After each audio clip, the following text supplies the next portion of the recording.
So this is the second time I'm filming this because my autofocus was turned off the first time and everything was blurry. Good job, me. So I've always really liked the American Girl doll series, especially the historical ones. Even though I didn't get into historical reenactment until much later in my life, I was obsessed when I was little. I have had Samantha here. She's so beautiful.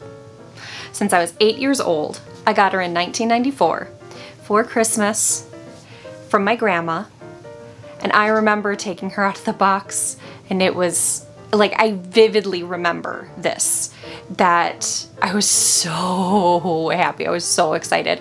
And I took her out of the box and I carried her around the room, showing her off and displaying her to all of my family members. Yes, I was that kid. She has been very well loved since I got her, i.e. her hair is a mess and she's missing a foot. It got eaten by my dog and I cried. The main reason I liked Samantha when I was little is because, of course, she has brown hair and brown eyes, and I have brown hair and brown eyes. And now as an adult, I love the era. I love the Edwardian era. Beautiful clothing. So I think it's appropriate that Samantha has always been my favorite American Girl doll. So when I was little, I always wanted a matching dress to Samantha, but buying through the American Girl company, the dresses that they had for like children that matched the dolls were always so expensive, so I never really got what I wanted. But now, as a grown-up and a costume designer, I can get what I want, but with a twist. Since I'm an adult and no longer a 12-year-old girl, I want to make a adult 1904 walking gown inspired by Samantha's dress.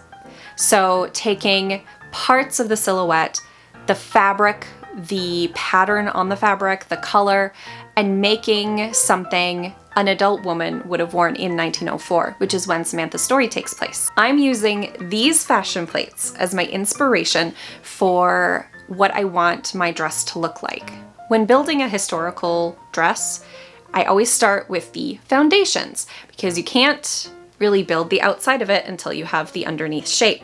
And in 1904, a very popular shape was the pigeon-breasted or S-bend. So I'm going to start with an S-bend corset.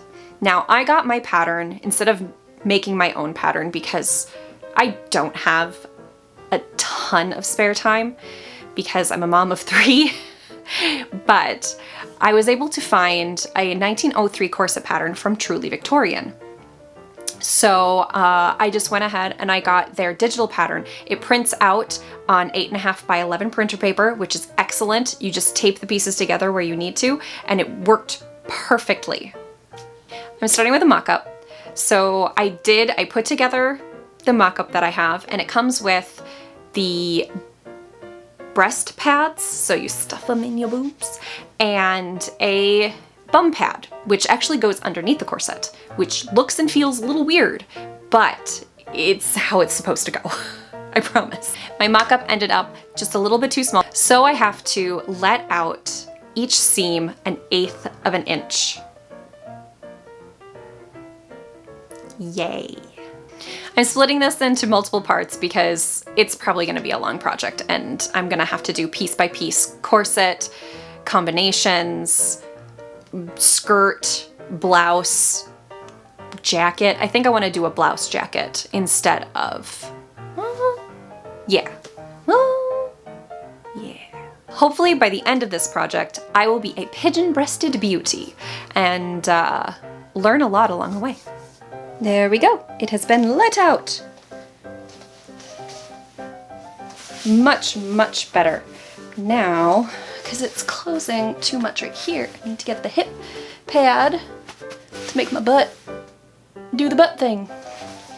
And the pads right here to make these do the boob thing. I love this shape. Yes. So I've got this. I've got it pinned in some places. I have my boob pads, which came with the truly Victorian pattern and the bum pad. Yes, this hip pad is meant to go under the corset. I got my boob pads. Go in, and I plan on just basting those into the finished product. But for now, for fitting, do that. And then, this feels so weird. You would think it'd go on the outside. But not this one. All right. Oh yes, look at that. Look at that booty. Booty, booty, booty. The rise. Yes. Look at that S. Yes. Okay, I'm sticking my butt out a little bit, but still. Yes. Subscribe if you want to see the next video in the series.